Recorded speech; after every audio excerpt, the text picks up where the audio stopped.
Oke, selamat sore semuanya. Terima kasih udah mau datang di Tech Aktif kali ini.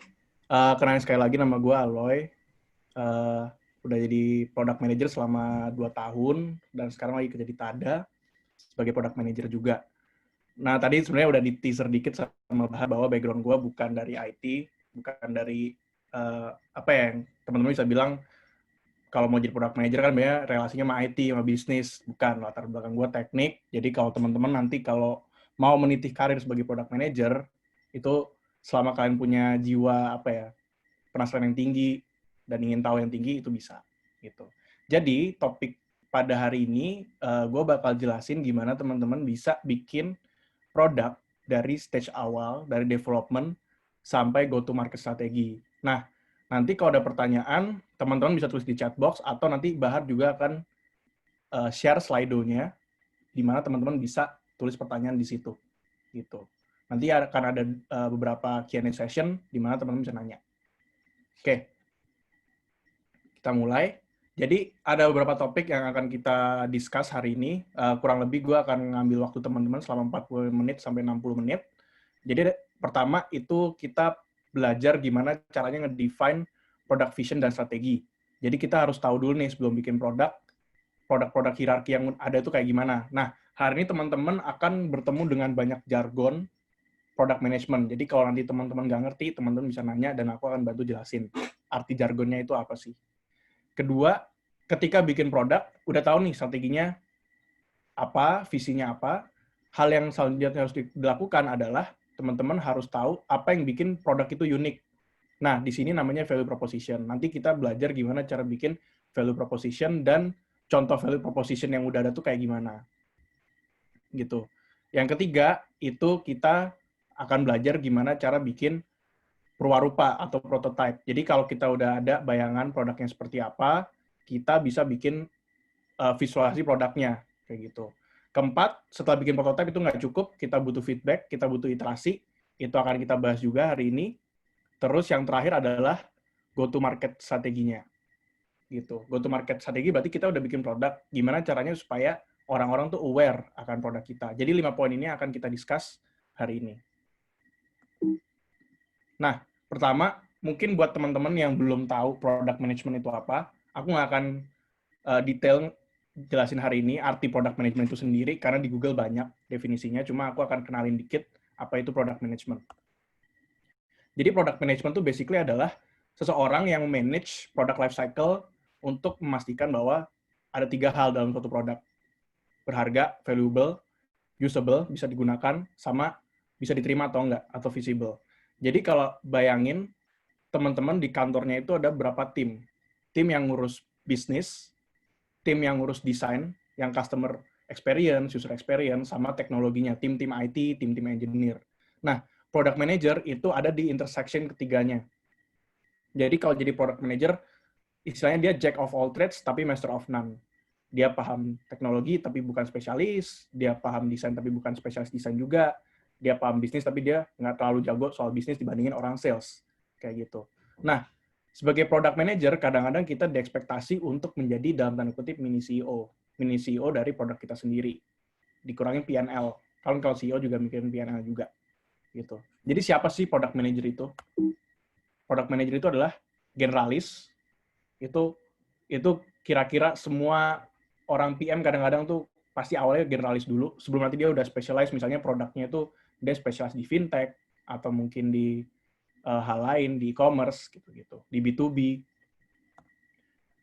Kedua, kita nggak akan pernah bisa ganti spesialis. Jadi orang-orang yang ada di lingkaran ini, yang tidak saling intersection itu, tidak saling berhubungan, itu adalah spesialis. Dia sangat jago ngurusin teknologi, bisnis, dan user experience.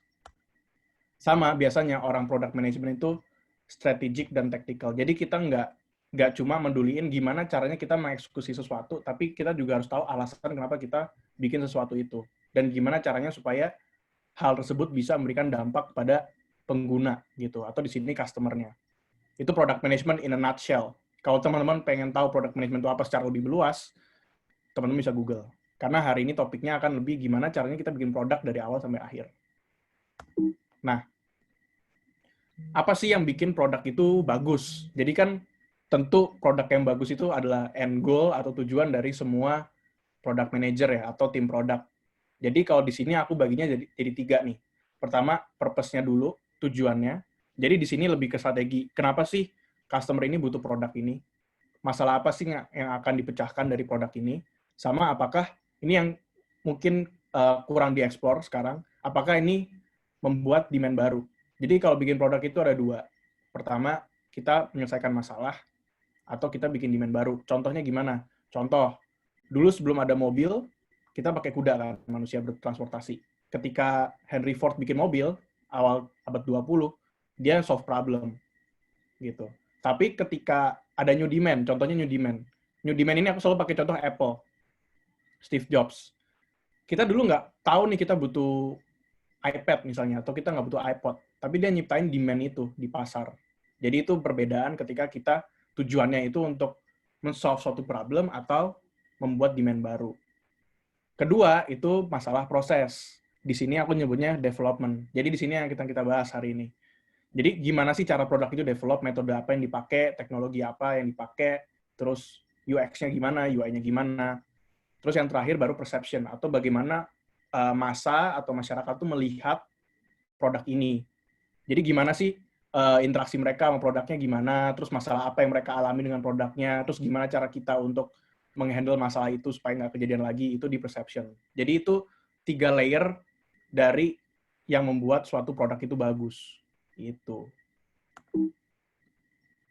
Nah, ini complete step by step untuk bikin produk teman-teman. Bisa your first product, bisa your existing product pengen di-improve, sama aja.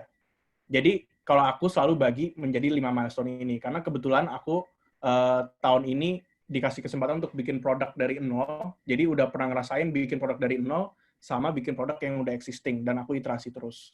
Jadi, 5 tahap ini seperti yang teman-teman lihat. Pertama itu kita harus nentuin vision dan strateginya. Vision apa? Vision itu basically adalah goal dari teman-teman itu bikin produk ini tuh apa. Bisa jadi ini company vision teman-teman, bisa jadi product vision teman-teman. Tapi biasanya product vision itu turunan dari company vision-nya. Terus kedua, value proposition. Apa yang membuat produknya unik, apa yang membuat orang itu harus beli produknya teman-teman dibandingkan produknya kompetitor. Itu value proposition. Ketiga, bikin prototype, gambar-gambar, terus mulai coding dan segala macam. Keempat, itu feedback and prioritization. Jadi kalau udah bikin prototype, pekerjaannya nggak selesai. Teman-teman harus dapetin feedback dari customer teman-teman. Terus harus bisa juga memprioritaskan fitur mana aja yang akan dikerjakan untuk iterasi selanjutnya. Nah, ini yang bedain first product sama existing product. Biasanya produk baru itu akan lebih banyak feedback-nya dan akan lebih banyak, pace-nya akan lebih cepat. Pace-nya akan lebih cepat dibandingin sama produk yang udah existing, yang dia building blocks-nya udah jadi, wireframe-nya udah jadi, UI-nya udah jadi, biasanya speed-nya nggak secepat kalau bikin produk baru, gitu. Karena keterbatasan teknis, keterbatasan bisnis, dan lain-lain. Yang terakhir itu go-to-market strategi. Ini aku juga akan bahas bagaimana caranya teman-teman membelah strategi, kira-kira strategi yang mana sih yang cocok untuk memasarkan produk yang teman-teman udah buat. Gitu. Jadi 5 poin ini akan gue bahas hari ini. Pertama, itu defining your vision and strategi. Jadi ini langkah pertama, teman-teman sebelum bikin sesuatu, terlepas itu suatu produk, atau nanti teman-teman pengen suatu perusahaan, itu harus punya visi dan strategi yang jelas dulu. Gitu. Jadi ini caranya adalah teman-teman harus tahu dulu kenapa produk ini itu bisa menyelesaikan suatu masalah. Contoh, misal aku pakai Tada contohnya. Tada itu kan basically CRM ya. Dia nge-manage user supaya bisa berkomunikasi dengan pelanggannya. User ini dimaksudnya brand gitu. Jadi di sini visinya adalah gimana caranya kita bisa jadi CRM yang impactful buat si user tersebut. Dengan fitur-fitur yang mungkin nanti kita bisa kasih push notification, bisa kasih email, bisa manage customer data, dan lain-lain. Udah tahu visinya, oke kita pengen buat CRM gitu ya. Nah, gimana caranya kita bikin CRM yang baik dan benar? Nah, untuk bikin suatu produk, ada beberapa layer strategi yang teman-teman bisa pakai gitu. Nah, teman-teman harus tahu namanya ini namanya produk hierarki. Jadi yang dari paling atas itu adalah istilahnya paling high level, sampai yang paling bawah, subtask, itu yang paling low level. Itu udah paling technical banget, itu di subtask. Jadi aku akan jelasin satu-satu. Yang pertama, ini goals ini sama kayak vision tadi. Jadi apa sih yang mau dicapai? Jadi tadi misalnya aku pengen bikin CRM gitu. Kedua itu inisiatif. Inisiatif itu high level efforts. Jadi misalnya di sini teman-teman butuh bantuan dari engineering untuk bikin infrastrukturnya. Teman-teman butuh nanti tim sales untuk interview potential customer, untuk dapetin leads, dan lain-lain. Dapetin istilahnya produk ini tuh yang beli siapa sih, yang pakai siapa sih, itu inisiatif. Jadi ini di mana seorang product manager itu dites kemampuannya. Dia nggak cuma harus bisa berkomunikasi antar product manager, tapi dia juga harus bisa berkomunikasi antar departemen juga. Dan kalau ditanya departemen apa yang berkomunikasi sama product manager, itu hampir semua. Teman-teman kalau pegang produk eksternal pasti akan hubungan marketing sama sales. Kalau pegang produk internal kayak back office gitu pasti akan ketemu sama orang finance, sama orang customer service, customer success, dan lain-lain. Itu inisiatif. Ketiga tuh rilis. Jadi ketika kita bikin produk itu udah nggak zaman lagi kita bikin produk jadi sampai semuanya ada baru kita rilis. Itu udah ketinggalan zaman cara kayak gitu. Sekarang rilisnya tuh bisa cepat, bisa sebulan sekali, bisa 2 minggu sekali, tergantung kebutuhan teman-teman. Kalau produknya itu istilahnya baru, tadi yang aku bilang belum banyak fitur yang tersedia di produk itu, biasanya rilisnya akan lebih cepat. Biasanya akan 2 minggu sekali bisa rilis, 3 minggu sekali bisa rilis. Karena tujuannya adalah setelah rilis ini, gue pengen dapat feedback dari customer gue dengan lebih cepat gitu. Sekarang mainnya lebih cepat-cepatan, bukan bagus-bagusan. Gitu. Bagus-bagusan tuh belakangan biasanya. Tapi kalau produknya udah existing, biasanya dia pace-nya lebih lambat. Bisa jadi sebulan sekali atau 2 bulan sekali, tergantung sekompleks apa produknya. Gitu. Dan tergantung juga timeline si product manajernya sama tim engineer-nya itu kayak gimana. Itu rilis. Gitu. Fitur itu ya straightforward ya. Fitur itu istilahnya beberapa kumpulan fungsi yang diberikan kepada user. Contoh, misalnya aku ambil contoh, misalnya Gojek deh. Kalau Gojek kan berarti fiturnya adalah gue bisa mesen ride gitu kan, mau pakai GoRide atau pakai GoCar. Itu suatu fitur. Tapi fitur itu punya banyak fungsi, ya kan? Misalnya fungsi untuk dapetin maps-nya, gambar maps-nya, terus habis itu dia harus fungsi untuk dapetin driver yang terdekat, terus dia harus dapetin fungsi untuk nge-track posisi drivernya, terus pembayaran, dan lain-lain. Nah, itu biasanya kita taruh di suatu kumpulan namanya epics. Epics itu istilahnya body of work yang nggak bisa diselesaikan dalam satu sprint, atau 1 minggu, atau 2 minggu. Jadi butuh berapa tahapan. Misal kalau tadi aku ambil contohnya Gojek adalah, oke, gue pengen buat sistem payment. Sistem payment itu mungkin ada suatu fitur yang besar. Jadi dia harus tentuin dulu kilometernya berapa, habis itu metode pembayarannya apa, ada diskon atau enggak, terus apalagi faktornya aku nggak tahu, itu jadi suatu epic. Nah, untuk mengerjakan epic itu kan ada list task-nya lagi kan. Itu namanya stories atau task. Nanti aku ajarin cara bikin stories itu kayak gimana. Jadi dari stories ini ada lagi misalnya subtask. Subtask itu berarti istilahnya tugas-tugas atau list yang harus dipenuhi untuk mengaccomplish stories. Kayak gitu. Jadi misalnya ini udah technical banget. Misalnya butuh API ini, butuh endpoint ini, terus butuh tampilan kayak gini, itu udah subtask masukannya. Udah paling kecil. Jadi kalau teman-teman lihat dari atas sampai ke bawah, sebenarnya bikin produk itu nggak cuma asal gue pengen bikin ini loh, karena begini-begini. Tapi teman-teman harus paham juga constraints-nya di setiap step itu kayak gimana.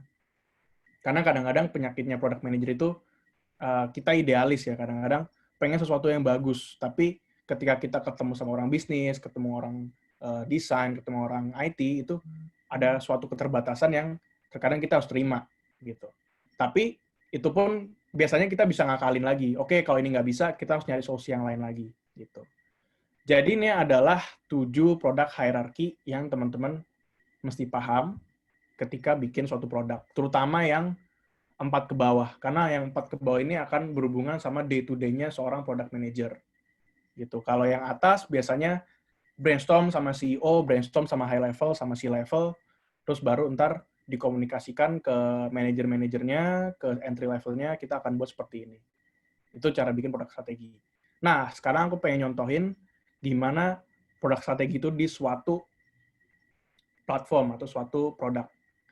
Jadi aku ambil produknya Udemy, karena produk-produk semacam Udemy ini yang online course itu sangat dekat sama kita ya, terutama di masa-masa seperti ini, di mana kita mau nyari skill baru, pasti salah satu tempat yang kita tuju adalah Udemy. Jadi misalnya coba kita breakdown Udemy, jadi ini disclaimer ya, Udemy belum tentu approach-nya seperti ini, cuma kita coba approach dengan approach-nya produk hierarki yang tadi kita udah pelajarin. Pertama, kita pelajarin dulu goals-nya. Udemy kan dia educational tech ya. Dia punya platform untuk online course, untuk diskusi, untuk tempat pengajar juga bisa mengupload materinya. Berarti goals-nya berarti bisa jadi kurang lebih untuk menciptakan alat platform di mana orang bisa mengajar dan belajar skill baru. Simple itu. Di mana dia menggantikan posisi dari sekolah konvensional, di mana teman-teman harus datang, terus habis itu face-to-face, dan lain-lain. Inisiatifnya, dia bikin nih, oke, kita akan bikin pertama untuk awalnya web-based platform dulu. Berarti dia akan komunikasi sama tim IT. Gue pengen bikin web-based platform sama mobile platform, apa yang lu butuhin. Gitu misalnya. Terus habis itu misalnya Udemy bikin rilis baru tiap 3 bulan, atau tiap 2 bulan, atau bahkan mungkin tiap sebulan. Dia bikin rilis fitur baru, itu masuk ke releases. Nah, ini udah mulai spesifik nih. Kalau kita bicara fitur, berarti apa sih fitur yang kurang lebih bisa mendukung goals yang kita udah taruh. Goals-nya adalah di mana orang-orang bisa belajar sama bisa ngajar secara daring, gitu kan. Berarti coba ambil fiturnya, salah satu fiturnya Udemy, yaitu diskusi. Jadi kalau teman-teman buka Udemy, pernah akses Udemy, itu ada fitur namanya forums and Q&A, itu di mana si student-nya bisa nanya student lain, atau student-nya bisa berinteraksi sama si online instructor-nya. Kayak gitu. Jadi itu fitur yang istilahnya itu kan mendukung kegiatan belajar mengajar ya. Jadi ketika teman-teman bikin fitur, itu juga harus ingat goal-nya juga. Jangan sampai ini tuh online education, tapi teman-teman bikin untuk bahas kesehatan dan lain-lain, nggak nyambung gitu. Habis itu, setelah fitur, kita bikin epics-nya. Oke, epics-nya namanya discussions forms and Q&A. Kayak gitu. Jadi itu nama fiturnya. Nah, dari fitur ini, kita biasanya bikin stories atau bikin task. Untuk bikin discussion from Q&A ini, apa aja sih yang dibutuhin? Gitu. Kalau di sini aku nulisnya, as a user, I would like to discuss a specific topic with other student, so I can get better knowledge. Nah, ini yang unik soal stories. Nah, itu subtasknya kan prepare Nepia, itu udah teknis lah, aku nggak akan bahas.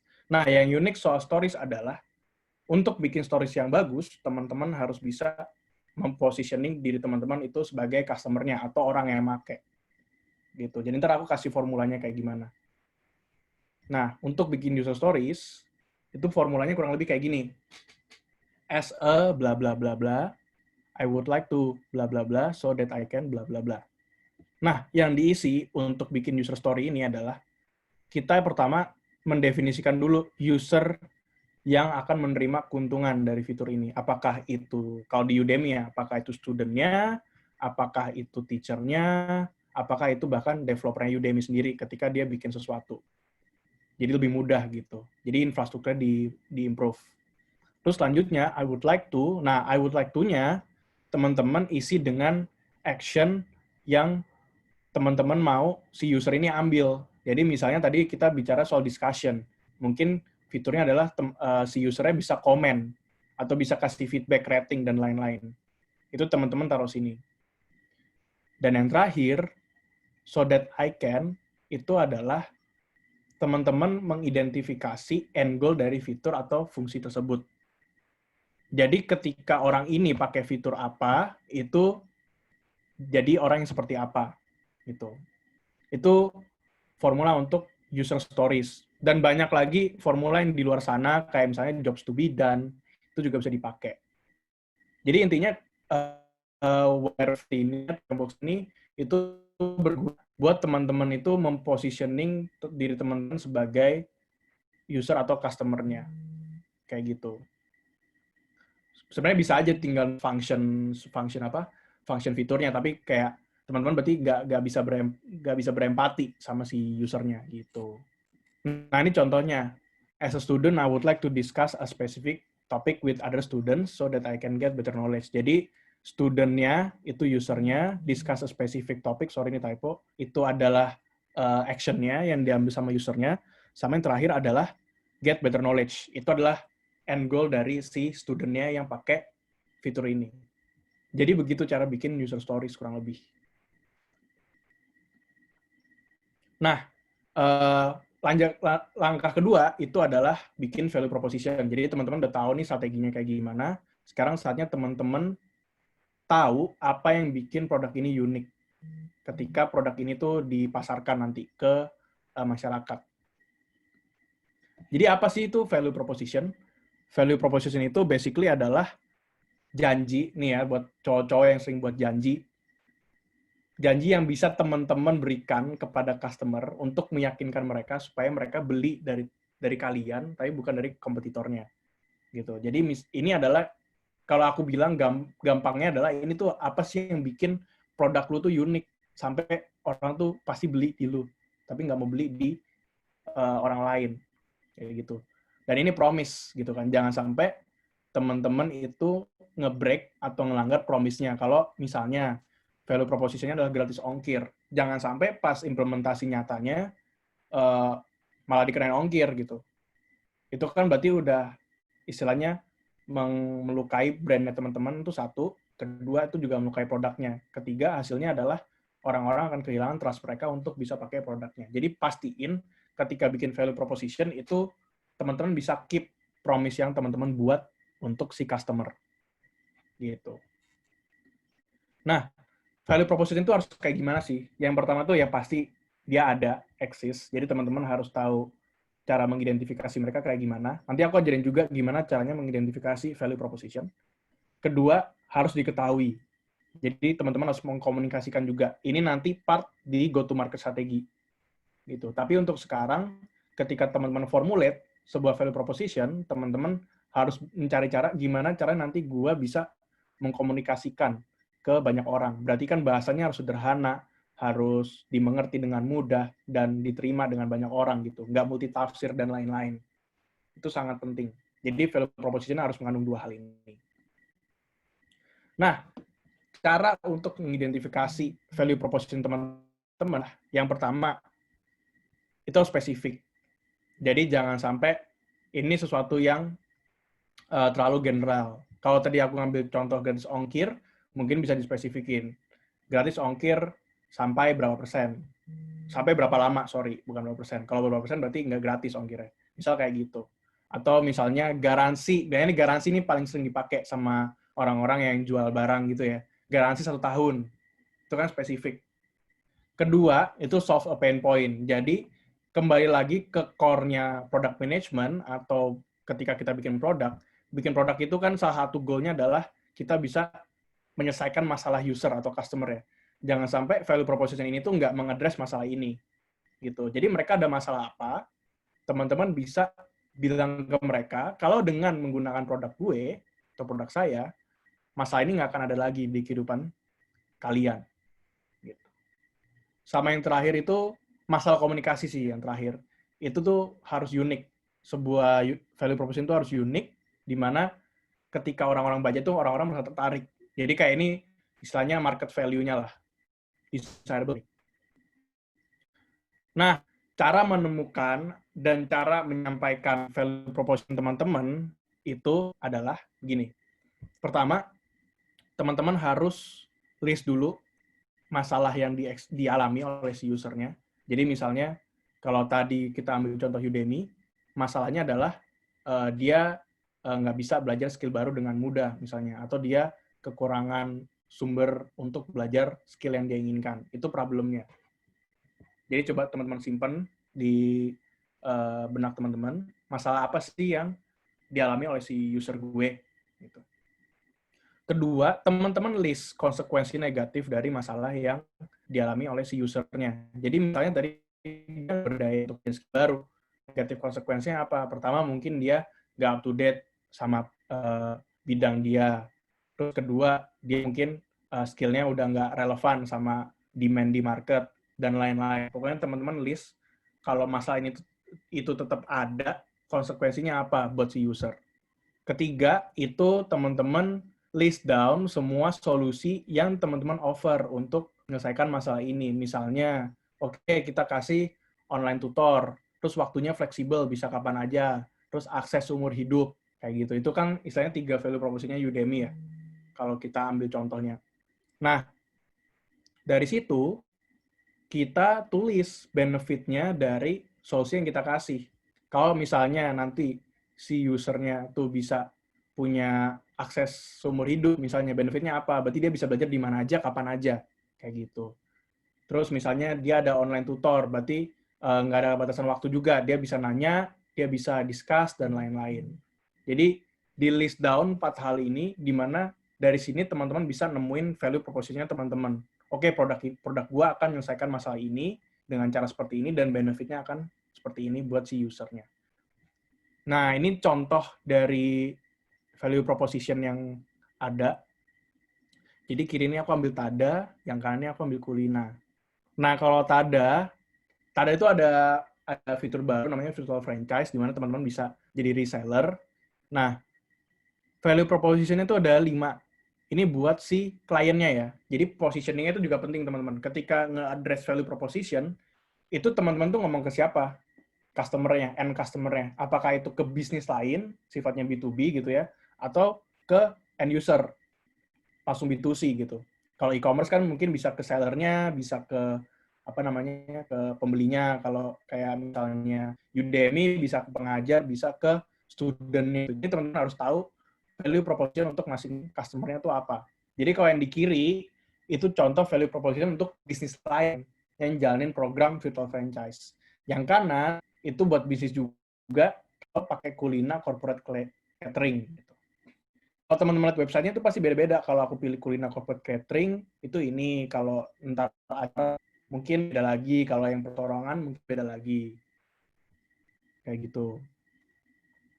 Nah, ini kalau Tada itu apa namanya, value proposition-nya kayak dia bilang pemasangannya bisa cepat, user friendly, dan lain-lain. Kalau Kulina, dia bisa bilang nih, ini aku bilang spesifik ya, hemat anggaran itu sampai berapa.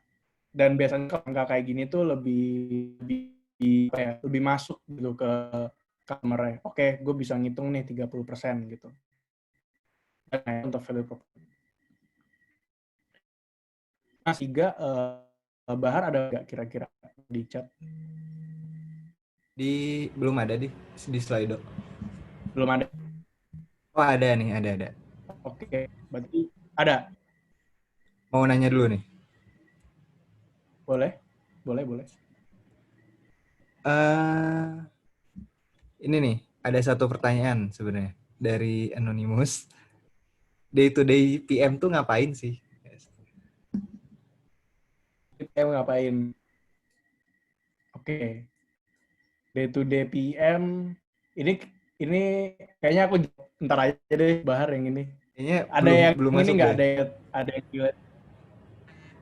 Ada yang sama yang tadi topik yang aku jelasin nggak? Yang Belum gue sih, catat belum dulu ada nih day to day kalau di PM. sini.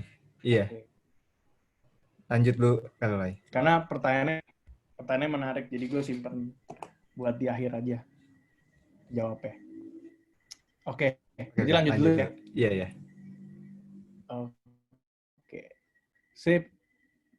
Nah, buat langga, teman-teman udah bikin strateginya, udah bikin visinya kayak gimana, udah bikin produk hierarkinya, udah jelas nih langkah-langkah development-nya kayak gimana, udah tahu juga apa yang bikin produk teman-teman unik. Nah, ini saatnya step yang paling fun, di mana teman-teman bisa brainstorming sama tim produknya, sama teman-teman, kira-kira produknya tuh ntar bentuknya kayak gimana ya, kayak gitu. Ini terlepas produknya digital atau produknya fisik, bisa sama aja. Sebenarnya konsepnya tuh sama, cuma emang lebih banyak diadopsi untuk produk-produk digital, kayak gitu. Tapi secara framework, secara mindset, itu sama. Nah, ini aku pengen jelasin dulu konsep namanya MVP, Minimum Viable Product, di mana Minimum Viable Product ini adalah suatu produk yang istilahnya cukup untuk menyelesaikan masalah si customer. Jadi nggak perlu bikin produk yang bagus dulu, untuk menyelesaikan masalah customer-nya, tapi lebih ke perlahan-lahan bikin suatu produk yang secara secara general itu diterima untuk menyelesaikan suatu masalah. Gitu. Jadi ini aku ambil gambar sebagai contoh. Jadi dua di atas ini tuh bukan MVP. Kenapa? Pertama itu cuma roda doang. Roda nggak bisa dipakai buat apa-apa. Kedua dia bikin chassisnya, tetap nggak bisa dipakai. Ketiga dia bikin frame-nya, tetap nggak bisa dipakai. Baru kepake baru ketika jadi mobil.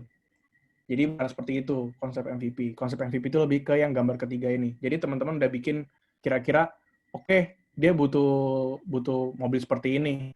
Teman-teman bikin, oke, butuh bak belakangnya. Teman-teman bikin bak belakangnya. Tapi setelah ke depannya, oh dia nggak butuh truk ini, dia butuh mobil sedan misalnya. Diganti gitu. Jadi nggak konsepnya kurang lebih kayak gitu. Nah ini kalau ambil contoh minimum viable product, itu mungkin contohnya favoritku Gojek. BTW ini placement ya guys, ini murni dari pengalaman aja. Kalau Gojek itu kan dia awalnya cuma ride hailing ya, berarti dia awalnya cuma minimum MVP dia itu cuma ada aplikasi, ya kan, bisa pesan GoRide, terus ntar dihubungin sama adminnya, baru dihubungin ke driver yang terdekat. Kayak gitu, itu MVP-nya. Tapi itu solve masalahnya si customer untuk dapetin kendaraan. Baru setelah itu dia berevolusi dengan sendirinya. Oke, nggak bisa lagi manual karena jumlah customer gue banyak. Oke, gue buat sistemnya otomatis. Oke, nggak bisa mobil doang nih, harus ada nggak harus motor doang nih, harus ada mobil juga. Oke, tambahin. Terus mobil nggak cukup, harus ada taksi, tambahin juga. Terus misalnya, ada demand orang-orang untuk payment, tambahin GoPay. Ada demand untuk bersih-bersih rumah dan lain-lain, tambahin GoLive dan lain-lain. Jadi itu step by step-nya kayak gitu. Tapi kan pas orang si Gojeknya bikin produknya di awal, itu produknya udah bisa dipakai gitu. Itu namanya MVP. Jadi ketika nge-prototype suatu produk, pastiin teman-teman bikin MVP-nya itu udah bisa kepake sama si customer-nya dan address semua masalah yang dimiliki customer. Kalau masalahnya payment, pastiin payment-nya udah ke-cater sama MVP-nya. Kalau masalahnya upload truk, misalnya mau upload gambar dan segala macam, itu juga harus di-cater di awal. Kayak gitu tuh harus dipikirkan. Jadi makanya punya mindset produk hierarki yang tadi, yang dari goals, inisiatif, rilis, sampai ke subtask, itu penting. Karena itu akan ngaruh ke hasil MVP-nya kayak gitu. Kalau teman-teman asal bangun doang, asal doang tanpa framework yang tepat, ini banyak framework di luar sana, cuma ini yang pakai. Kalau teman-teman bikin produk dengan framework yang tidak tepat, hasilnya akan seperti nomor 1 atau nomor 2. Jadi ntar nggak bagus di marketnya. Gitu. Nah, untuk bikin MVP itu juga, kita juga harus mempertimbangkan fase-fase suatu produk di product life cycle. Jadi product life cycle itu ada 4 fase. Pertama itu introduction, jadi fase di mana produk ini baru diintroduce ke market, terus kompetisinya nggak terlalu banyak, tapi ini bisa jadi dia tap in di produk yang udah red ocean. Red ocean berarti kompetisinya udah banyak dari awal. Kalau yang blue ocean, istilahnya masih nggak banyak kompetisi, itu bisa jadi dia friksinya dikit dari segi kompetitor. Ketiga, biasanya bisnisnya itu bakar duit kalau kita ngomongnya. Jadi dia banyak spending ke marketing, banyak spending ke development, tapi sales-nya belum naik secara konsisten, masih dikit-dikit, masih pelan-pelan. Karena customer base dia belum banyak. Itu introduction. Jadi kalau bikin produk di fase introduction ini, itu menurutku paling susah. Kayak bikin cerita, itu yang paling susah adalah bikin awalnya tuh gimana sih, mulainya ceritanya kayak gimana, itu fase introduction. Itu paling susah, jadi teman-teman bayangannya tuh cuma ya udah customer punya kayak gini, kayak gitu. Tapi nggak ada data yang bisa teman-teman gunakan untuk memvalidasi idenya teman-teman. Mungkin sekarang data udah banyak di luar sana, tapi kan beda-beda ya variabelnya. Itu fase introduction. Kedua, itu fase growth. Growth ini banyak company startup sekarang yang fasenya masuk produknya itu diterima oleh pasar di marketplace. Terus itu istilahnya produk ini ketemu produk market fit-nya dia kayak gitu. Terus banyak di produknya. Terus kompetitornya udah mulai nambah gitu. Itu growth. Dan banyak banget produk yang lagi growth sekarang. Mature ini untuk produk-produk yang udah gede, udah sampai market cap-nya. Jadi istilahnya di sini sales-nya udah sampai puncak, udah sampai apa namanya? Udah maksimal banget lah intinya. Kompetitor udah mulai banyak karena kompetitor udah ngelihat oh produk ini tuh viable untuk dijual. Jadi makin banyak persaingannya. Terus kompetisinya makin sulit. Jadi harga untuk mendapatkan customer-nya makin mahal gitu. Jadi dia akan berusaha lebih banyak untuk nge-retain existing customer-nya dibandingin dia acquire new customer. Itu kalau udah mature. Ini mungkin teman-teman bisa lihat di unicorn di Indonesia itu udah mature. Sama yang terakhir decline. Jadi sama seperti manusia, kita ada fase ketika masih anak-anak, ketika masih puberti gitu ya, masih pubertas, terus udah masuk fase dewasa, tapi ada juga di mana produk itu sama seperti manusia, fasenya ada fase decline atau udah mulai nggak seganteng, setampan atau seseksi dulunya gitu. Ini buat perusahaan-perusahaan yang udah misalnya udah tutup, udah nggak jalan lagi usahanya atau udah dibeli sama apa namanya company lain, itu masuk ke fase decline. Nah, kalau teman-teman udah tahu fase-fase produknya itu seperti apa, teman-teman bikin prototipe-nya akan lebih mudah. Kenapa? Karena kalau di introduction, teman-teman istilahnya masih punya sedikit kebebasan untuk bikin kan, karena belum ada data. Tapi ketika udah masuk growth dan mature, kita nggak bisa decline. Kalau decline kan produknya udah mati, udah dead, udah bye lah. Kalau di growth sama mature itu teman-teman bikin prototipenya itu harus lebih hati-hati, harus lihat datanya, harus lihat customer-nya, harus bisa lebih menempatkan sepatu kalian gitu ya di sepatunya customer. Itu fase growth sama fase mature. Jadi jangan sampai teman-teman bertahan ke idealis teman-teman ketika bikin produk ini di awal. Dan itu juga sebenarnya penyakit juga ya kadang-kadang ya. Kalau orang idealis kan kadang-kadang dia kalau mau berubah susah. Jadi ketika teman-teman tahu fase produknya di mana, teman-teman bisa prototype dengan lebih baik lagi. Nah, ini buat dijawab masing-masing aja. Kira-kira dari 4 produk ini itu masuk ke fase yang mana sih? Ini ada Flip sama Bayu dari Indonesia, ada Google, sama ada, ayo, ini apa nih? Jawab di chat nih. Kalau tahu, berarti kalian masuk generasi awal-awal internet masuk di Indo nih. Kalau tahu, Aduh, apa ya? apa yuk? Apa ya? Sebelum Facebook, MySpace, ada MySpace ya? MySpace, bener. Ini Tua gue MySpace. berarti. Iya, lu tua emang. Jadi gitu ya. Kalau dari aku biasanya dari gua ngedefine-nya Flip itu istilahnya masih introduction, tapi dia udah masuk dikit-dikit growth.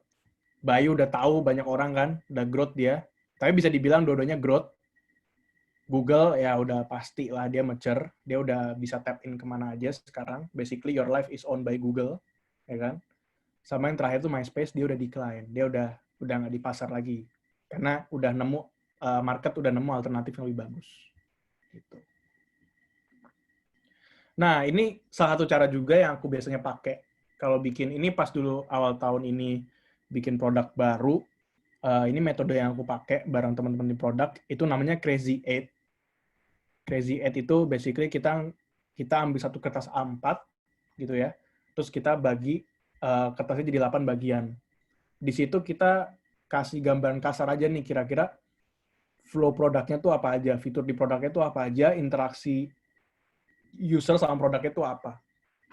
Kayak gitu. Sayangnya waktunya nggak cukup hari ini kalau harus simulasi Crazy Eight. Kalau online juga nggak seru simulasi Crazy Eight, harus ketemu face to face kalau mau simulasi ini. Tapi basically ini salah satu contoh yang bisa digunakan ketika teman-teman ingin ngebuat prototype produknya gitu.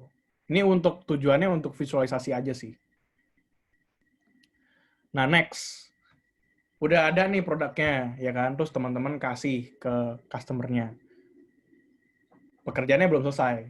Next step-nya adalah teman-teman harus dapetin feedback sama teman-teman harus ngelakuin iterasi dari produknya itu. Jadi kalau iterasi itu namanya versioning mungkin ya. Jadi kalau pertama versi 1.0, 1.0, terus ntar dan 1.1 dan lain-lain. Jadi, langkah pertama untuk melakukan feedback itu teman-teman harus mulai mendevelop suatu customer-nya. mulai develop customer teman-teman gitu maksud gue. Nah, gimana caranya develop suatu customer? Kan tadi fasenya udah introduction ya, berarti teman-teman udah ngenalin produknya ke pasar, terus udah masuk ke fase growth di mana existing user database-nya udah mulai ningkat, atau teman-teman cari istilahnya awalnya dulu gue pakai yaudah teman sendiri, atau mungkin gue minta kontak dari orang yang kenal kayak gitu. Itu juga bisa. Jadi istilahnya di sini teman-teman harus sudah mulai bisa identifikasi customer itu siapa, dan teman-teman pengen nanya apa ke customer-nya. Itu langkah-langkah untuk develop customer. Biasanya user interview ini product manager nggak sendirian. Biasanya kalau di company teman-teman yang udah lumayan gede itu ada UX researcher, itu UX researcher juga kerja bareng product manager untuk melakukan interview-interview. Gitu. Nah, interviewnya itu ada 4 tipe tergantung dari jenis produknya. Kalau untuk pre-product itu ntar ada lagi, sama post-product ini yang udah jadi. Berarti fasenya udah lewat introduction, dia udah masuk growth sama mature, itu post-product namanya. Nah, di sini ada 4 jenis interview. Dan aku akan jelasin satu persatu. Jadi yang pertama tuh exploratory. Exploratory ini adalah interview yang teman-teman lakukan di awal proses ideasi tadi, di mana teman-teman udah mulai nge-define vision-nya, strateginya, terus habis itu hierarkinya kayak gimana, itu di exploratory. Pertanyaannya tuh lebih ke menanyakan masalah keseharian. Bagaimana Anda melakukan proses ini? Kalau ada masalah ini, apa yang Anda lakukan? Kayak gitu. Itu proses exploratory. Jadi istilahnya mengeksplor masalah-masalah yang dimiliki oleh customer yang berkaitan dengan produk yang teman-teman akan develop. Jadi kalau teman-teman produknya develop sesuatu kayak TADA misalnya yang CRM, berarti nanyanya udah harus targetnya tuh, udah nanyanya ke CRM manager atau ke account manager atau ke BizDev, orang-orang BizDev, dan nanyanya seputar CRM. Pertanyaan mungkin gimana sih cara Ibu sekarang manage data customer Ibu? Apa sih kesulitannya kayak gitu. Itu exploratory. Kalau validation, ini berarti teman-teman udah bikin prototype-nya, udah ada istilahnya kalau kita nyebutnya high fidelity-nya, tapi belum di market, gitu kan, belum dipasarin, itu kita bisa lakuin satu interview namanya validation interview, di mana kita validasi nih ke customer kalau mereka pakai produk kita. Jadi kita kasih misalnya handphone atau laptop, mereka berinteraksi dengan produk kita, itu nge-solve masalah mereka nggak sih? Atau malahan kita mengadres a completely different thing. Kayak gitu. Itu validation. Jadi pastiin ketika udah bikin produknya, itu teman-teman validasi dulu, udah oke hasilnya, baru ntar rilis ke production, ke live-nya. Nah, kalau udah rilis, udah masuk ke fase-fase yang lain, itu pertama yang paling teman-teman dengar, paling sering teman-teman dengar itu satisfaction atau tingkat kepuasan si customer ketika menggunakan produk ini. Jadi ini pertanyaannya gampang. Tinggal tanya aja dari skala 1 sampai 5 bagaimana kepuasan Anda menggunakan produk ini. Terus misalnya ada lagi dari skala 1 sampai 5 seberapa besar Anda ingin merekomendasikan produk ini ke kenalan Anda. Kayak gitu. Cuma tantangannya di sini teman-teman nggak boleh bias. Nggak boleh biasnya maksudnya gimana? Nanya pertanyaannya tuh nggak boleh kayak gini misalnya. Bu, tampilan ini bagus kan? Yang ini nggak jelek kan? Nah, itu kan secara nggak langsung ngarahin customer untuk bilang bagus atau jelek gitu kan. Atau tidak jelek. Tapi pertanyaannya lebih ke bagaimana menurut Bapak atau Ibu. Jadi teman-teman bikinnya open-ended question, jangan close gitu. Ya ini bagus, itu menurutku nggak terlalu, itu jawabannya oke, cuma itu kan sesuatu yang kita pengen denger ya, tapi nggak menjamin itu sesuatu yang sejujurnya dirasakan oleh si customer. Gitu. Itu satisfaction. Terakhir itu efficiency. Jadi efficiency ini bisa teman-teman lakukan kalau teman-teman udah ada produknya, base produknya udah jadi, MVP-nya udah jadi, terus teman-teman udah mulai nambahin fitur baru. Teman-teman pengen lihat fitur baru ini seberapa efisien sih untuk menyelesaikan masalah si customer-nya. Contohnya efisiensi itu adalah misalnya si customer-nya tadi pengen pesen ride gitu ya, kendaraan. Dengan step-step yang ada, misalnya dia harus klik ini dulu, habis itu klik ini dulu, itu efisien nggak sih buat customer-nya? Apa enggak? Itu biasanya di efisiensi. Kedua, biasanya kita juga sering melihat ada pelencengan nih atau ketidaksesuaian dari ekspektasi dan harapan dari fitur itu. Jadi misalnya kita bikin, contoh ini kejadian nyata di Tada. Kita bikin fitur itu buat si brand untuk misalnya kirim campaign, marketing campaign gitu ya buat CRM. Itu buat brand, tapi brandnya males, yang make malah si account manager Tada gitu. Jadi brandnya nyuruh brand manajernya untuk bilang, buatin gue ini dong. Itu sempat kejadian. Gitu kan berarti ada suatu proses yang nggak efisien di produknya yang bikin si brand ini tuh reluctant atau malas untuk pakai produk ini. Jadi hal-hal kayak gitu perlu ditanyakan. Kenapa sih jarang dipakai fiturnya? Hal kayak gitu bisa ditanyakan juga di step efficiency. Dan proses ini kalau teman-teman udah punya produknya ini, teman-teman itu berkelanjutan prosesnya sama seperti semua proses yang udah aku jelaskan tadi. Gitu. Nah, ini mindset yang harus teman-teman miliki ketika melakukan suatu feedback atau suatu iteration, itu namanya design thinking. Teman-teman mungkin udah sering dengar soal ini. Basically, ini adalah suatu proses iteratif dan continuous untuk nge-develop suatu produk secara increment. Dan sifatnya dia user-centric. Increment itu maksudnya yang tadi step by step yang MVP. Jadi buat ini dulu, habis itu buat ini, buat ini, buat ini, buat ini, buat ini. Kayak gitu. Jadi nggak langsung brek, buat semua di awal baru dirilis, enggak. Tapi kita pelan-pelan dulu, kita kasih prototipe-nya, kita tes, discover hal baru atau enggak, atau ada improvement atau enggak.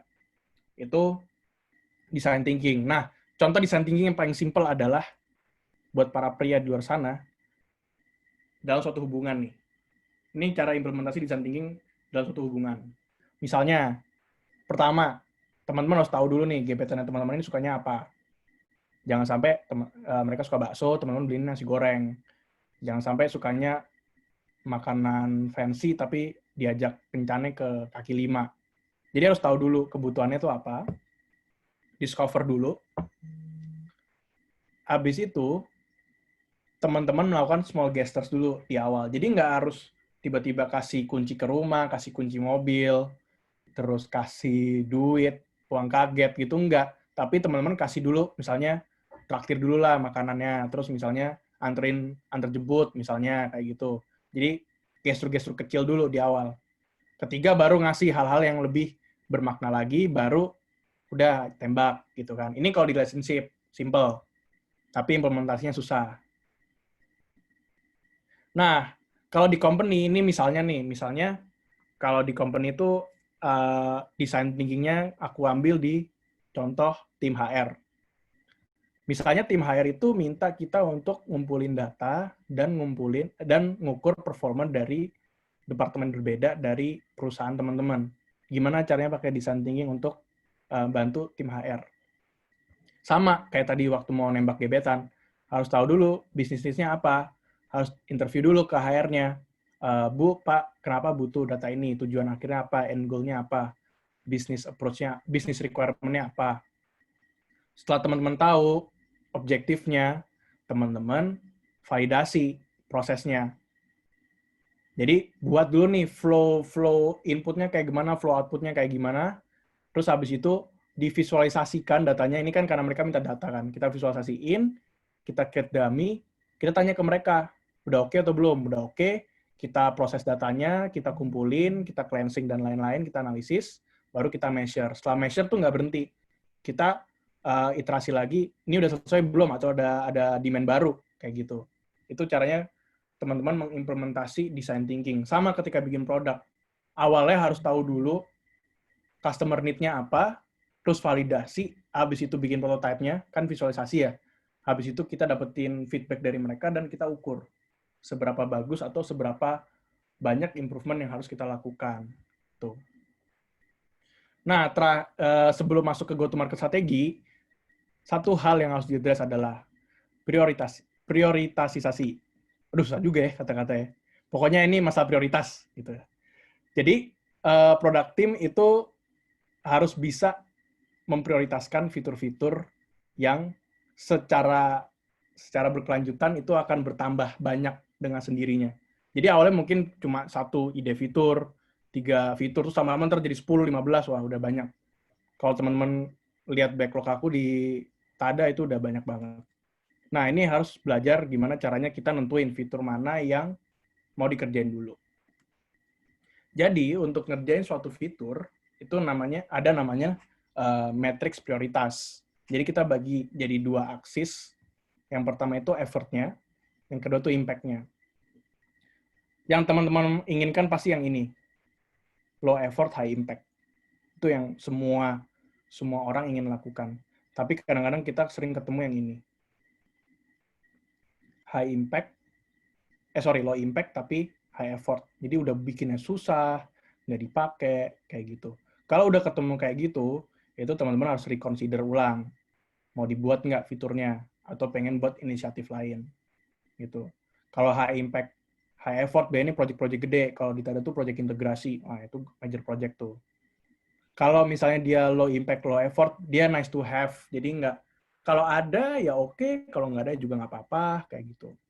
Jadi teman-teman kalau bisa aim yang ini, kalau bikin fitur. Berguna buat user, tapi nggak terlalu susah dibuatnya. Tapi juga teman-teman harus mempertimbangkan lagi ya, goal-nya company-nya tuh apa. Jadi jangan terlena, ini mudah nih, tapi ini tuh bukan scope kita sebagai company untuk nge-tackle masalah ini gitu. Jadi misalnya misal Tada bikin CRM, kita bisa kirim push notif, bisa kirim email secara otomatis, tapi kita pengen bikin chat engine gitu. Ya buat apa? Bisnis kita bukan di sana. Kita bukan conversational AI misalnya. Kita bukan di sana. Kita lebih ke dripping campaign gitu. Jadi harus paham juga bisnis scope-nya sejauh apa untuk bikin fitur. Sama yang terakhir itu adalah kalau bikin fitur itu bisa dibagi juga jadi 3 bucket. Selain pakai cara yang tadi, ngukur berdasarkan matriks high impact atau high effort-nya, teman-teman bisa ngukur juga berdasarkan fitur ini tuh must have, nice to have, atau malah nggak dibutuhin sama sekali.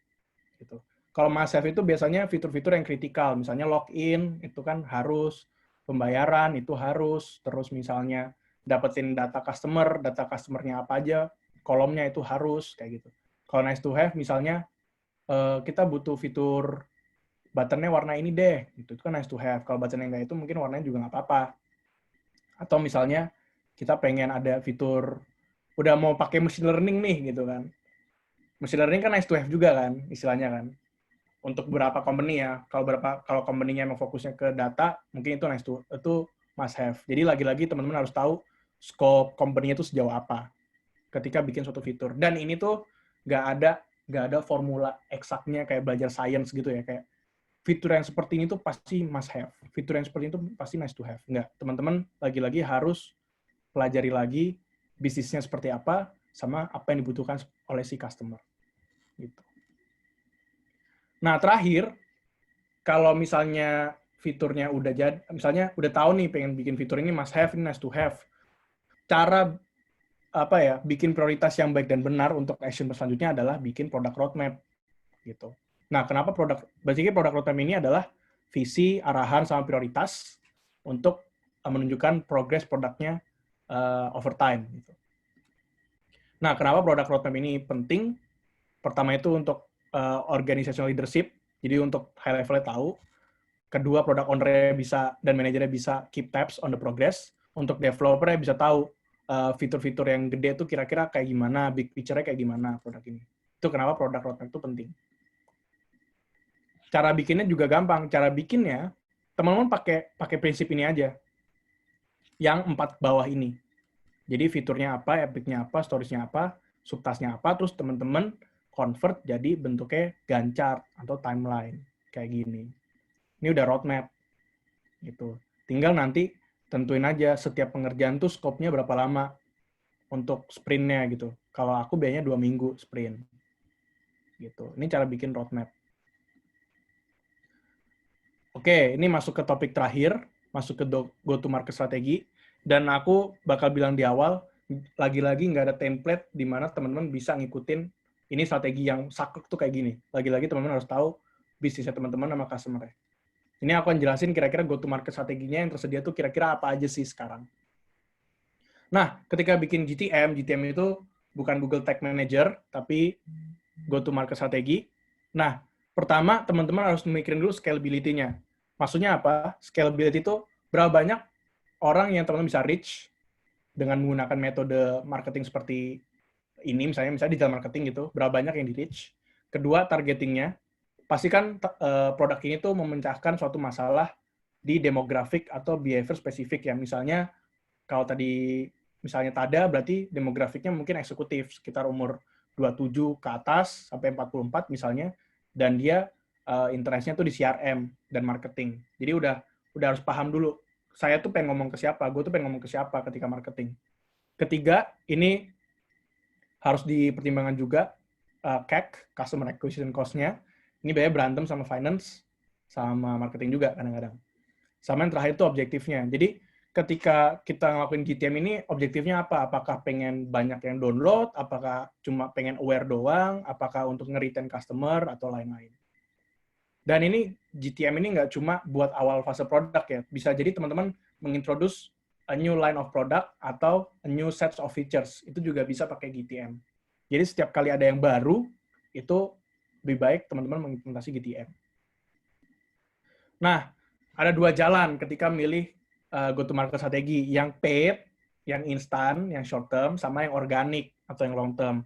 Biasanya yang paid atau yang short term itu buat teman-teman yang mau launch produk baru. Teman-teman pengen tahu feedback-nya dari customer itu apa, secepatnya. Itu paid. Nah, channel-nya itu mungkin teman-teman bisa nebak dari Google Ads, Facebook Ads, atau buat event dulu ya, kalau sebelum pandemi kan banyak on-ground event tuh. Kayak dulu aku pernah datang ke eventnya Aku Laku gitu kan. Itu salah satu contoh yang versi paid gitu. Atau di OOH, pasang iklan di billboard, itu juga bisa. Kedua, itu organik. Organik itu berarti dia sifatnya lebih long term. Biasanya strategi ini tuh digunakan buat produk yang udah established, udah yang istilahnya user base-nya udah banyak, udah ratusan ribuan, udah puluhan ribuan, udah jutaan gitu-gitu. Dan ini banyak channelnya juga, salah satunya content marketing, SEO, terus sosial media juga bisa yang organik. Gitu. Nanti kalau pengen nanya lebih, itu bisa pas Q&A soal teknisnya. Nah, ketika bikin GTM juga, ini ada hubungannya sama customer journey. Jadi, di customer journey ini teman-teman harus tahu funnelingnya ya, funneling customer-nya. Pertama itu pasti awareness dulu. Karena awal-awal tuh pasti customer baru belum tahu produk teman-teman, mungkin baru tahu setelah dapat ads-nya, baru tahu value proposition-nya. Terus kedua, consideration, mereka udah pernah berinteraksi tapi belum pernah beli. Udah beli, abis itu udah buyer, terus udah retention. Ini yang dipegang mata ada nih, retention sama loyalty, di end of the funnel. Nah, masing-masing customer journey itu ada channelnya masing-masing. Jadi teman-teman bisa pakai contoh di sini kalau mau targeting customer funnel yang mana itu pakai channel yang mana. Dan di sini ada yang digital, ada yang physical juga. Gitu. Tapi sekarang karena semuanya lagi di rumah, banyak kan pakai digital, yang physical udah mulai berkurang karena udah nggak banyak orang keluar rumah lagi. Gitu. Nah, caranya gimana sih biar tahu customer journey-nya gimana di masing-masing stage? Teman-teman bisa pakai template ini nih. Nanti aku share juga deck-nya. Kalau di awareness stage, misalnya customer-nya mikir apa sih? Kalau di consideration, kalau di decision kayak gimana? Decision ini tuh lebih ke conversion ya gitu, bahasa kerennya. Ini salah satu template yang bisa teman-teman pakai. Dan yang terakhir, aku pengen share tips and tricks gimana cara jadi PM. Ini sering terjadi nih, ini aku product manager, ini ada CEO-ku, terus kompetitor rilis fitur baru, terus kayak lihat wow gitu kan. Jadi dia bilang ke aku, bikinin dong fitur kayak gini. Nah, pertama itu listen to your customers. Jadi dengerin masalah customer-nya. Ini yang aku udah bilang berkali-kali, dari awal sampai akhir presentasi. Kedua, jangan dengarkan customer Anda.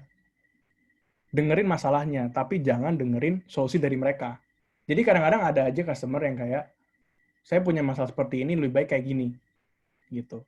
Teman-teman harus bisa nge-cut di tengah-tengah di mana, oke, masalahnya ini.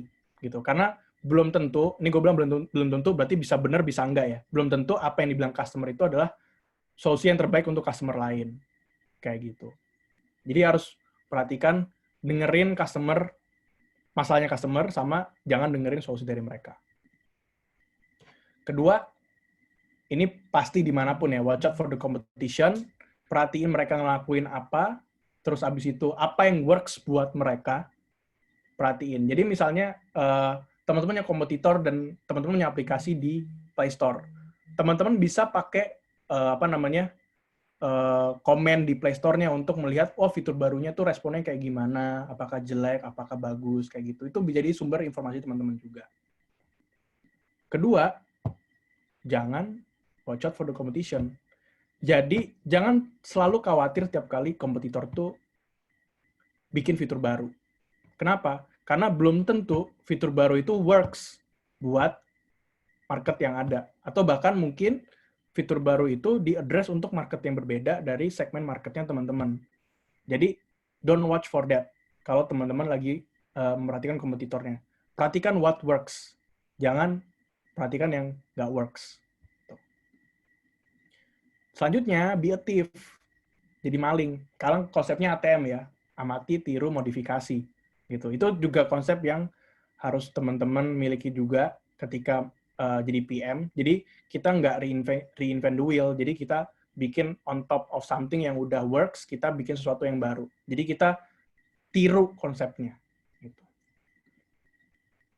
Selanjutnya, get paid, pasti cari duit. Jangan sampai bikin produk untuk atau fitur untuk gratis. Teman-teman juga butuh ada pengeluaran juga.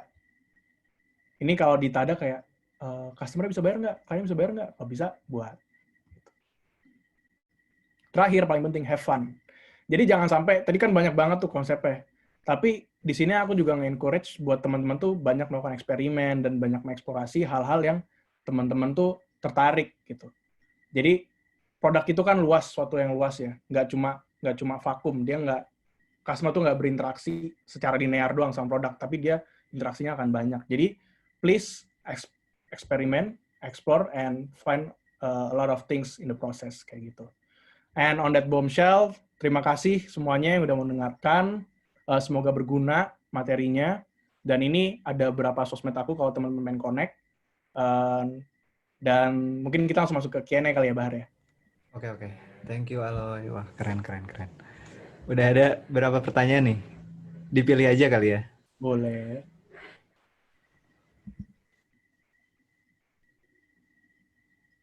Nih ada dari Kiki nih pertama. Apa yang beda dari MVP dan value proposition dari produk dalam tahap phase 0 development? Value proposition ditentukan di phase 0 atau bisa di mana saja? Oke. Kalau gue jawab dulu ya buat Kiki ya. Jadi kalau MVP itu kan basically kan prototype awal lu ya. Terus value proposition itu istilahnya apa yang bikin produk lu unik gitu kan. Tapi hal yang perlu diperhatikan juga kadang-kadang kondisi market itu berubah, demand-nya berubah. Nah, itu ada saat dimana kalau Kiki udah nemuin kondisi kayak gitu, itu Kiki bisa melakukan pivot namanya. Jadi bisa ganti value proposition-nya. Karena mungkin value proposition yang lama itu udah nggak valid lagi sama kondisi produk Kiki sekarang. Gitu. Apalagi tadi pertanyaannya? Terus value proposition tuh ditentukannya kapan? Pas pertama kali atau udah nanti jalan produknya baru? Jadi biasanya idealnya value proposition itu ditentukan di awal. Jadi teman-teman udah tahu dari awal what makes your product unique and different compared to others. Yang harus dilakukan setelah itu udah teman-teman pikirkan gitu ya. Selanjutnya kan langkah kedua tadi aku udah bilang adalah communicate. Jadi teman-teman komunikasikan itu lewat media-media marketing yang teman-teman tentukan di akhir kayak gitu. Tapi bisa jadi kalau ini kondisi yang nggak ideal, produknya udah bikin dulu baru nyari value proposition-nya. Itu bisa, cuma aku nggak rekomend itu. Jadi soul-nya atau jiwanya tuh nggak dapat pas bikin produknya gitu. Jadi kalau bisa bikinnya di awal value proposition, dan biasanya emang di awal. Tapi value proposition itu bisa ganti, istilahnya kalau kalian mandangnya ini udah nggak relevan karena kebutuhan customer-nya kayak gini, boleh ganti. Kalau aku boleh kasih contohnya ganti kok. Banyak Banyak. Iya, tapi ya itulah beauty-nya product management juga ya, karena kebutuhan customer sekarang nggak kayak dulu yang gantinya tuh sekitar 5 tahun sekali, 10 tahun sekali. Bisa jadi 6 bulan dari sekarang itu apa yang kita buat itu udah nggak relevan buat mereka. Apa yang kita bikin itu udah nggak guna buat mereka kayak gitu. Jadi be flexible, bikin value prop-nya. Semoga menjawab, Kiki. Mudah-mudahan menjawab ya. Ya, Kalau enggak, tanyain aja lagi. ya boleh boleh. Ini ada yang lain juga. Gimana cara PM menyeimbangkan bisnis need, kemampuan developer deliver fitur, work-life balance, sampai validasi ide apakah masih relevan atau enggak? Oke, business needs, terus Segi teknis teknis. developernya mungkin ya. Oke, terus tadi apa? Terus work-life balance. Work-life balance. Hingga validasi ide apakah masih relevan atau tidak. Oke. Jadi gimana caranya kita bisa ini ya. Nah ini nih, aku ambil.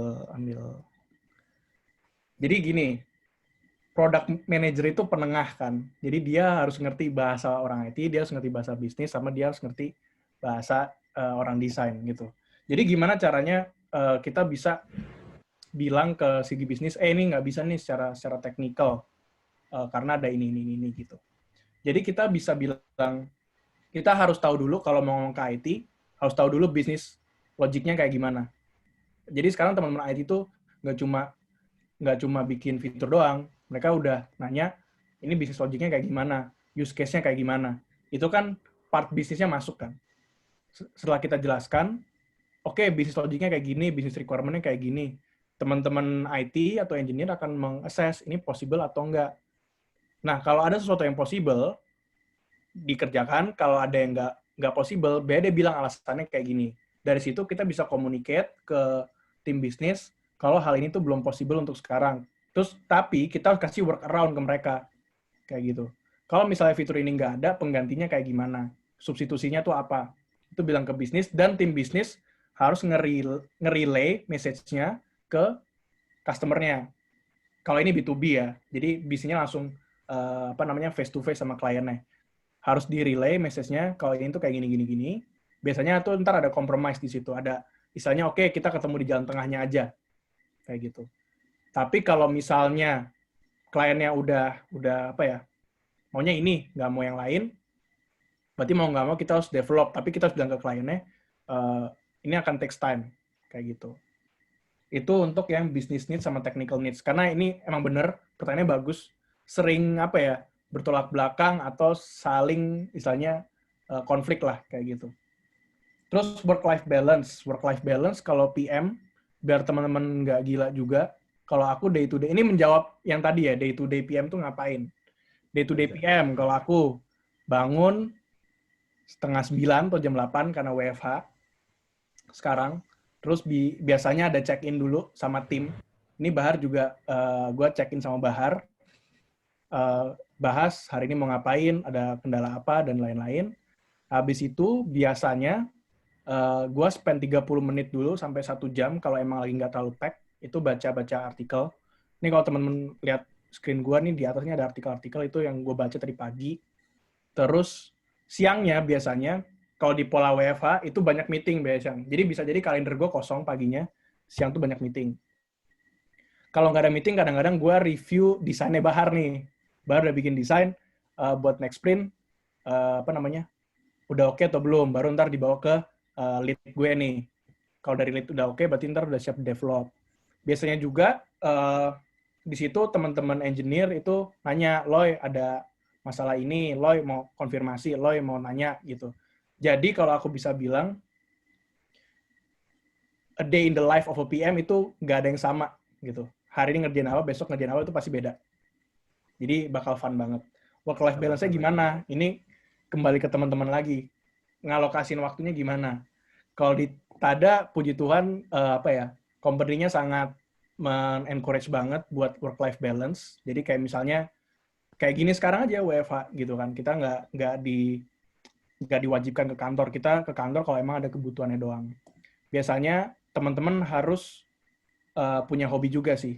Jadi biasanya inspirasi yang aku dapetin tuh justru bukan dari baca-baca artikel, tapi dari ngelakuin hal kecil, misalnya baca buku, atau mungkin kayak lagi mandi, atau mungkin lagi main game gitu.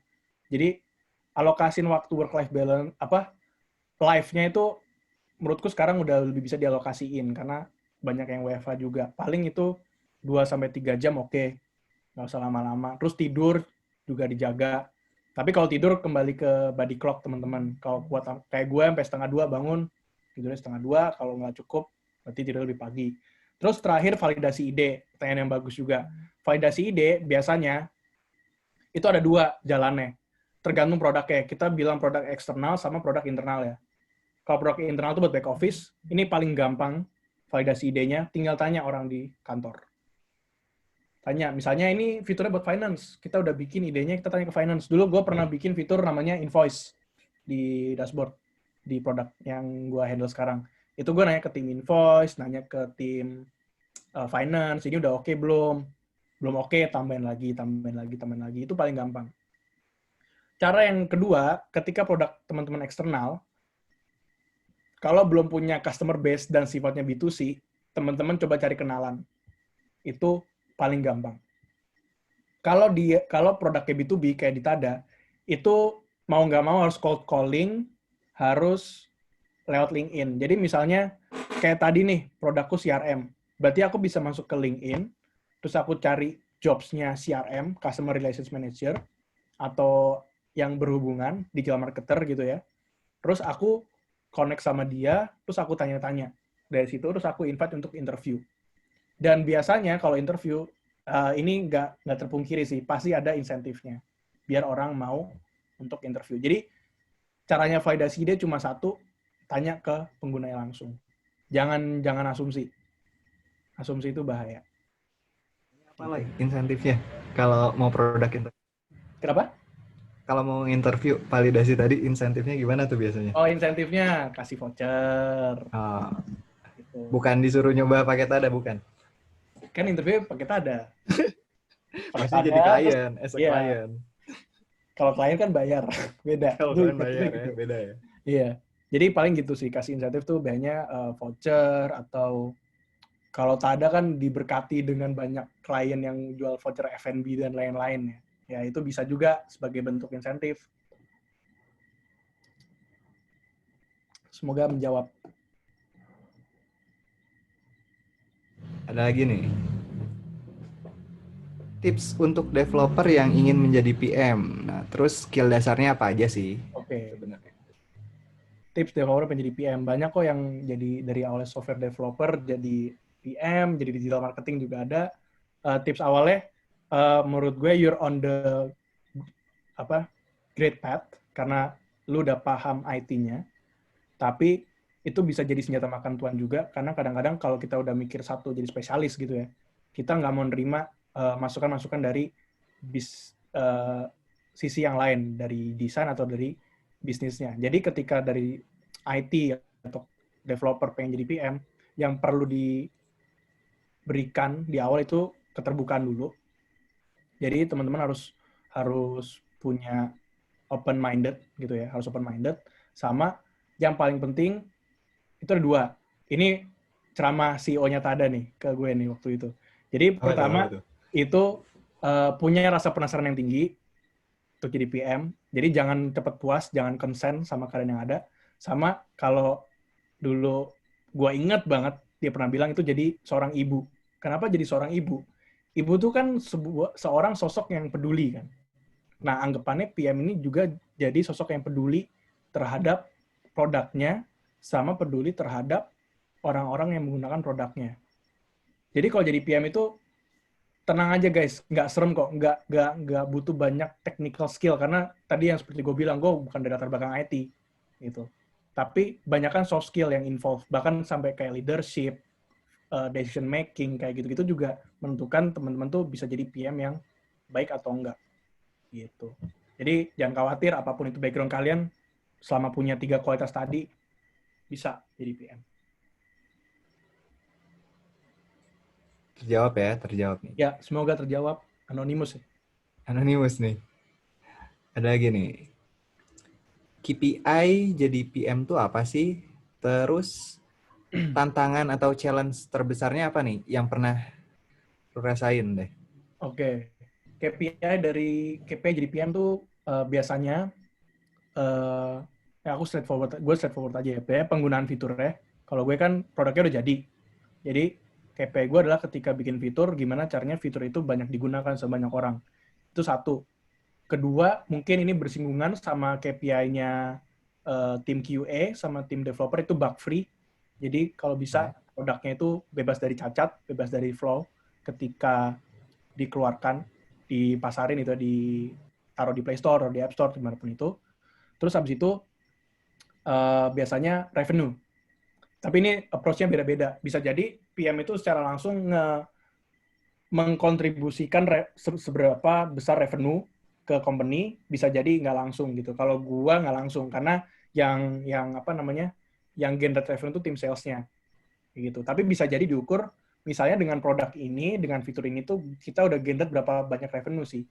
Itu juga bisa jadi KPI-nya PM. Cuma itu jarang. Yang paling sering itu adalah usage fiturnya. Dan itu paling utama guys. Jangan sampai itu tadi bikin produk, bikin fitur tapi nggak ada yang pakai. Jadi itu KPI utama. Terus tantangan terbesar jadi PM. Gue susah memutuskan nih. Jadi gue sebutin aja dua-duanya. Pertama, ketika lu harus sunset fitur lu. Sunset itu bunuh fitur, kill fitur. Jadi waktu dulu awal tahun ini juga pas gue bikin produk baru, produknya belum launch, gue udah sunset fitur lagi gitu kan.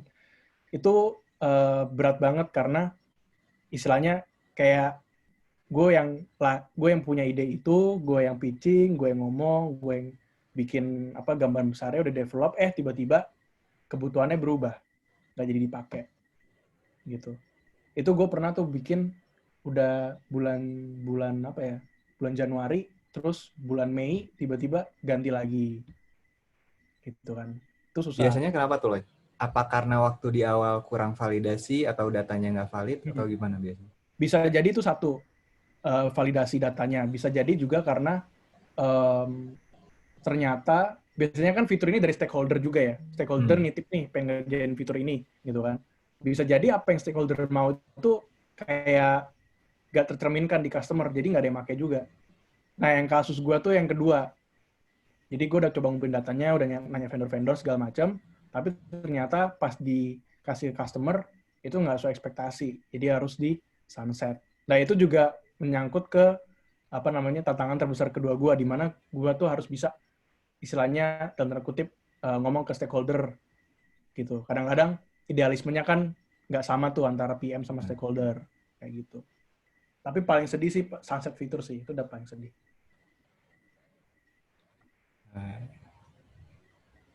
Ada lagi? Semoga menjawab. Semoga nggak tobat ya, nggak pengen jadi PM. Nggak dong, malah justru ini jadi bikin dong. Iya, semoga jadi pengen. Belum ada, sambil nungguin kali ya. Yang mau nanya, boleh di link Slido-nya ya. Boleh. Gue nanya dikit deh, Loy. Boleh. Kayak kalau tadi, biasanya kan stakeholder banyak nge-involve ke produk lu kan. Terus seberapa besar kayak keputusan terbesar itu dari stakeholder atau dari lu sih sebenarnya? Gue pengen tahu itu deh. Tergantung stakeholder ya. Tergantung. Stakeholder yang punya perusahaan ya, gue outvoted lah, nggak bisa lawan gitu kan. Tapi biasanya kalau gitu pun gue masih punya say gitu ya, tim produk masih punya say di mana kita bisa bilang lebih baik seperti ini. Tapi goalnya si stakeholder masih bisa tercapai gitu. Tapi gue nggak bilang gini ya guys, gue nggak bilang apa yang dibilang stakeholder tuh jelek atau nggak sesuai idealisme kalian. Bisa jadi bener loh, karena kadang-kadang stakeholder tuh lebih paham dibanding product manager itu sendiri. Kenapa? Karena gue bilang tadi di awal, kita nggak bisa replace spesialis.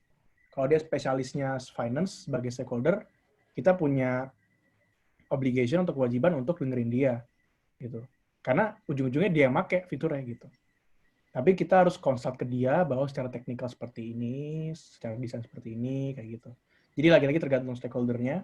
Tapi sih sekarang open-open aja sih kalau buat ngomong ke stakeholder. Mereka akan, oh iya gitu ya, oke deh, nggak apa-apa. Karena mereka mungkin udah ada trust ke lu ya. Ya, Itu juga jadi part yang penting, building trust. Jadi kalau misalnya misalnya tadi bikin menu invoice, itu ningkatin trust tim invoice ke tim produk, itu juga sebagai salah satu dampak ketika bikin produk. Itu kesenangan tersendiri justru. Oh, gue bisa solve masalah user ya secara tepat. Kayak gitu. Ada nggak sih lo kayak case-case kayak misalnya secara kebutuhan user ini dibutuhkan, tapi secara bisnis metrik ini nggak ningkatin bisnis metrik lah. Nah, terus biasanya gimana tuh? Ada tuh. Nah, itu biasanya tim produk harus brainstorming lagi. Usernya ini, yang dibutuhkan sama user ini, banyak yang butuh atau enggak. Kalau butuh dan banyak, gitu ya, misalnya kayak fitur campaign tadi dan banyak yang request, Loy mau yang bisa survei dong, dan yang ngomong ada 1.000 klien gitu kan. Berarti itu kan harus dibuat fiturnya. Oke, ini banyak yang mau. Dan secara nggak langsung, biasanya fitur-fitur kayak gitu tuh ngaruh ke bisnis metricsnya. Gitu.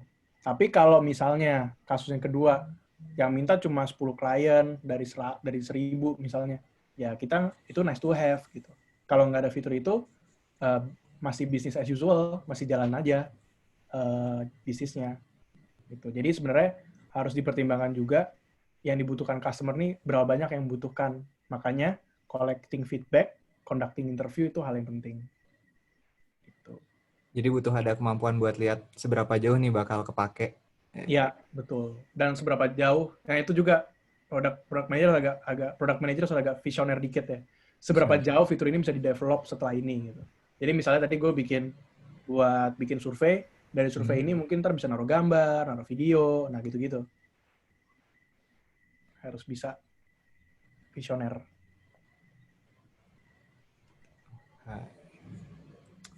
Ada lagi pertanyaannya? Last deh dari gue, Loy. Oke. Kan kata lu tadi tahap introduction produk ini paling susah. Terus kadang malah kita bakar duit nih, bukannya dapat revenue. Gimana sih biasanya? Lu ada tips nggak biar bisa survive? Biar bisa survive ya? Iya, di tahap ini. Oke, pertanyaan bagus. Kalau pengen bisa survive di fase introduction dan masuk ke fase growth, pertama harus nemuin dulu product market fit-nya. Jadi lu harus tahu dulu produk ini dijual ke siapa. Jadi lu nggak akan hamburin duit untuk targeting user yang pasti nggak akan pakai produk ini. Itu satu. Kedua, ini masuk ke go-to-market strategi tadi. Harus mempertimbangkan CAC-nya atau Customer Acquisition Cost. Jadi kan kita emang bakar duit nih. Tapi seberapa jauh kita ingin bakar duit itu? Seberapa jauh kita ingin ngeluarin duit untuk mengakuisisi seorang customer. Jadi harus dipikirin juga di situnya. Biar kita nggak jebol. Ntar tiba-tiba CAC-nya lebih tinggi dibandingin harga yang harus dibayar sama customer-nya. Itu udah pasti WLSN check-nya udah nggak masuk tuh. Meskipun minus di awal-awal, usahain minusnya tuh nggak sejauh itulah. Gitu. Biar CAC-nya ini nggak tinggi-tinggi banget, ya teman-teman harus budgeting dulu di awal, bakar duitnya berapa, terus habis itu yang tadi gue bilang, teman-teman udah harus tahu product market fit-nya. Kalau udah pasti nggak product market fit, jangan dipaksain produknya untuk terus ada. Mending pivot, atau bikin produk baru. Gitu. Gitu, Bahar. Udah sih. Oke.